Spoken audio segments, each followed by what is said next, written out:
Bank Indonesia mengklaim mekanisme pasar melalui penurunan giro wajib minimum merupakan bentuk pencetakan uang. GWM yang disimpan di Bank Indonesia yang dulunya 6,5% sekarang dilonggarkan menjadi 3,5%. Apakah itu mencetak uang? Bukan, itu hanya menggeser jumlah likuiditas milik bank yang dulunya disimpan di Bank Indonesia digeser ke masing-masing bank. Apakah likuiditas bertambah? Likuiditas hanya bergeser dari bank sentral ke industri perbankan.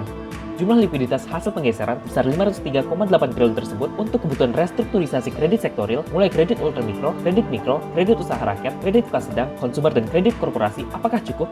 Sangat kurang. Pertama, perbankan butuh likuiditas hasil penggeseran tersebut untuk operasional transaksi harian mereka dan untuk restrukturisasi kredit. Saat ini, total kredit perbankan dan non-bank sekitar 6.500 triliun. Jika dilakukan relaksasi dan restrukturisasi 45% saja dari total tersebut, maka itu sudah 2.900 triliun sendiri.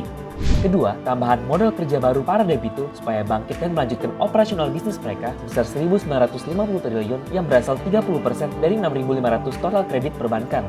Setelah mereka kredit, mereka direlaksasi dan direstrukturisasi. Ini adalah ibarat oksigen baru penambah nyawa sektor real. Ketiga, pemerintah butuh uang 1.000 triliun untuk dimasukkan ke APBN dengan rincian 400 triliun untuk menangani COVID-19 sampai tuntas dan 600 triliun untuk jaring pengaman sosial guna menyelamatkan rakyat kecil supaya yang miskin tidak kelaparan, sehingga total kebutuhan dana sebesar 5.800 triliun. Jumlah 5.800 triliun ini sekitar 34% dari total PDB kita baseline 2019 sebesar 16.820 triliun. Apakah ruang pelonggaran GWM, repo, dan fasilitas swap cukup? Tidak, dan sangat kurang. Itulah kenapa quantitative easing yang diusulkan adalah kombinasi semua kebijakan.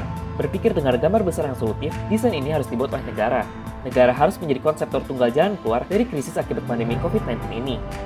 Bukan kolutif, juga bukan konspiratif kuda Troya. Karena, kalau program pemulihan ekonomi mengalami kegagalan, maka akan masuk fund manager asing pencaplok dan menguasai aset kebun sawit, tambang kobalt, tambang nikel, dan aset strategis lainnya.